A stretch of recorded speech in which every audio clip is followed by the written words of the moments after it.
ನಮಸ್ಕಾರ ವೀಕ್ಷಕರೇ, ಸ್ವಾಗತ. ವೀಕ್ಷಕರೇ, ನೀವು ಪ್ರೀತಿಸಿದ ಹುಡುಗಿ ಹೌದಾ, ನೀವು ಎಷ್ಟೋ ವರ್ಷಗಳಿಂದ ಪ್ರೀತಿ ಮಾಡಿರ್ತೀರಿ. ಯಾವುದೋ ಒಂದು ಸಣ್ಣ ವಿಚಾರಕ್ಕೆ ನೀವಿಬ್ಬರೂ ದೂರ ಆಗಿದ್ರೆ, ಅಥವಾ ನಿಮ್ಮ ಹುಡುಗಿ ನಿಮ್ಮ ಮಾತು ಕೇಳ್ತಾ ಇಲ್ಲ, ಮದುವೆಗೆ ಒಪ್ತಾ ಇಲ್ಲ. ಎಷ್ಟು ವರ್ಷ ಪ್ರೀತಿ ಮಾಡಿ ಇವಾಗ ಗುರುಗಳೇ ಮದುವೆಗೆ ಒಪ್ತಾ ಇಲ್ಲ, ಅವ್ರ ಮನೆಯಲ್ಲಿ ತೋರಿಸಿದ ಹುಡುಗನ್ನೇ ಮದುವೆ ಆಗ್ತಾ ಇದ್ದಾಳೆ ಅಂತ ಏನಾದರೂ ತಲೆ ಕೆಡಿಸ್ಕೊಂಡಿದ್ರೆ, ಇವತ್ತು ನಾನು ಹೇಳುವಂಥ ಈ ಒಂದು ತಂತ್ರ ಮಾಡಿ ವೀಕ್ಷಕರೇ, ನೀವು ಎಲ್ಲೇ ಇದ್ರೂ ನಿಮ್ಮ ಹುಡುಗಿ ಕ್ಷಣಾರ್ಧದಲ್ಲಿ ವಶೀಕರಣ ಆಗ್ತಾಳೆ. ವೀಕ್ಷಕರೇ, ನೀವು ಹೇಳಿದ ರೀತಿಯಲ್ಲೇ ಕೇಳ್ತಾಳೆ. ನೀವು ಹೋಗಂದರೆ ಹೋಗಬೇಕು, ಬಾ ಅಂದರೆ ಬರಬೇಕು, ನಿಮ್ಮನ್ನು ಬಿಟ್ಟರೆ ಯಾರನ್ನೂ ಮದುವೆ ಆಗಬಾರ್ದು. ಆ ರೀತಿಯಾಗಿ ಬಲಿಷ್ಠವಾಗಿ ಅವಳ ಮೇಲೆ ಈ ವಶೀಕರಣದ ಪ್ರಯೋಗ ಆಗುತ್ತೆ. ಯಾವ ರೀತಿ ಮಾಡಬೇಕು, ಅಥವಾ ನಿಮ್ಮ ಮನೆಯಲ್ಲಿ ಏನಾದರೂ ಕಿರಿಕಿರಿ ಅಥವಾ ನಿಮ್ಮಿಂದ ಯಾರಾದರೂ ದೂರ ಆಗಿದ್ದರೆ ವೀಕ್ಷಕರೇ, ನೀವು ಸುಲಭವಾಗಿ ಅವ್ರನ್ನ ವಶೀಕರಣವನ್ನು ಮಾಡ್ಕೋಬೋದು. ನೀವು ಕೂತ್ಕೊಂಡು ಜಾಗದಲ್ಲೇ ಮಾಡ್ಬೋದು, ಬೇರೆ ಎಲ್ಲೂ ಹೋಗಬೇಕಾಗಿಲ್ಲ, ಏನೂ ಮಾಡಬೇಕಾಗಿಲ್ಲ. ವೀಕ್ಷಕರೇ, ನಾನು ಹೇಳುವ ರೀತಿಯಲ್ಲಿ ಮಾಡಿ ನೀವು ಯಾರನ್ನ ಬೇಕಾದರೂ ಕ್ಷಣಾರ್ಧದಲ್ಲಿ ವಶೀಕರಣವನ್ನು ಮಾಡ್ಕೋಬೇಕು.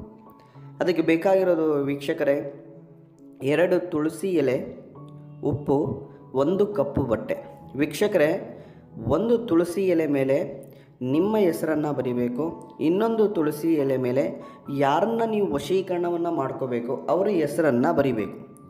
ಅದಾದ ನಂತರ ವೀಕ್ಷಕರೇ, 2 ತುಳಸಿ ಎಲೆಯನ್ನು ಉಪ್ಪಲ್ಲಿ ಹಾಕಿ ಸಂಪೂರ್ಣವಾಗಿ ಆ ಒಂದು ಕಪ್ಪು ಬಟ್ಟೆಯಲ್ಲಿ ಕಟ್ಟಿಬಿಟ್ಟು ವೀಕ್ಷಕರೇ, ರಾತ್ರಿ ನೀವು ಮಲಗ್ತಿರಲ್ಲ, ದಿಂಬು ಕೆಳಗಡೆ ಇಡಬೇಕು. ಆ ದಿಂಬು ಕೆಳಗಡೆ ಇಡುವ ಮುಂಚೆ ಒಂದು ಮಂತ್ರವನ್ನು ವೀಕ್ಷಕರೇ ಕಣ್ಣು ಮುಚ್ಚಿ ಜಪನೆ ಮಾಡಬೇಕು.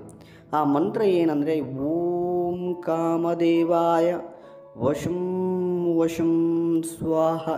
ಈ ಮಂತ್ರವನ್ನು ವೀಕ್ಷಕರೇ 108 ಬಾರಿ ಜಪನೆ ಮಾಡಿ ಆ ಒಂದು ಕಪ್ಪು ಗಂಟನ್ನು ನಿಮ್ಮ ದಿಂಬು ಕೆಳಗಡೆ ಇಟ್ಕೊಳ್ಳಿ.